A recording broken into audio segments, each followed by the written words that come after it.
সরোজিনী, এদিকে এসো। আরে কোথায় যাচ্ছ? এসো, দাঁড়াও।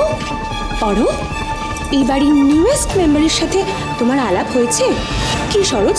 তোমাদের দুজনের কেউ আলাপ করায়নি কি? করিয়েছে। ছাড়ো, আমার অনেক কাজ আছে, আমি যাচ্ছি। আরে বাবা, এত তাড়াতাড়ি ঘরে চলে গেলে কি করে চলবে? এক্ষুনি চলে গেলে চলবে? তোমার আর অরুর যে নতুন করে আর আলাপ করানোর কোনো দরকার নেই, সেটা একটু বলে যাও সবাইকে।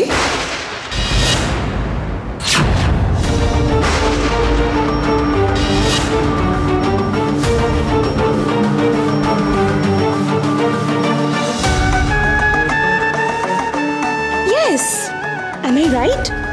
সরোজিনী তো অরোকে আগে থেকেই চেনে। ইনফ্যাক্ট রণ, গুরুমা, এই বাড়ির সবাইকে চেনার আগে থেকেই অরোকে সরোজিনী চেনে। কি সরোজিনী, ঠিক বললাম তো?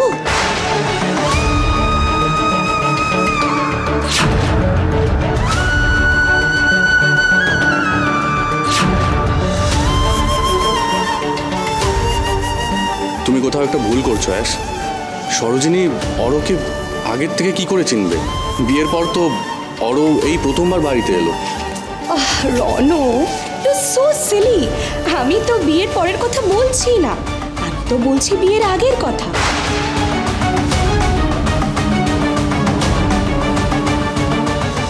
কি সরোজিনী, তুমি এখন অন্তত কিছু বলো। সেসব কথা বলছে কেন? ও কি করে জানলো আমার আর অন্যতার কথা? কি হলো সরোজিনী, চুপ করে আছো কেন? তুমি অরোকে বিয়ের আগে থেকে ছিল কিনা বলো, মুখ খোলো, সে সামথিং। আমি কাকে চিনি বা না চিনি তুমি জানলে কি করে?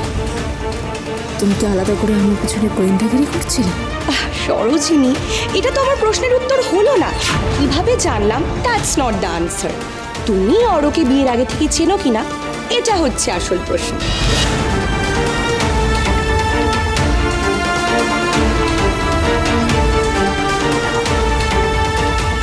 যতই তুমি স্মার্ট সাজার চেষ্টা করো না সরোজিনী, আজ তোমাকে আমার সামনে হার স্বীকার করতেই হবে। আজ তুমি কিছুতেই লুকিয়ে রাখতে পারবে না তোমার অতীত। আর একবার সেটা সবার সামনে আনলে রণর সাথে তোমার সম্পর্ক শেষ। অ্যাশ বারবার কি বলছে সরোজিনী? আপনি বিয়ের আগে থেকে অরোকে চেনেন? হ্যাঁ অরো, অ্যাশ কি বলছে? তুই সরোজিনীকে আগের থেকে চিনতিস?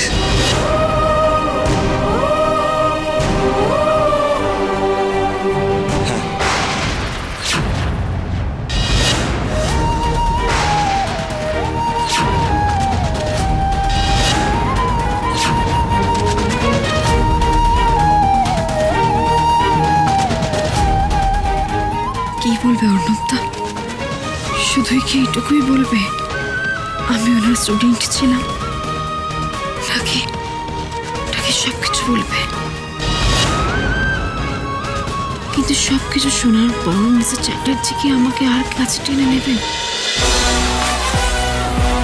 বুলেট সরোজিনী, সোম থেকে রবি প্রতিদিন বিকেল 5:30টায় স্টার জলসায় ও জিও হটস্টারে।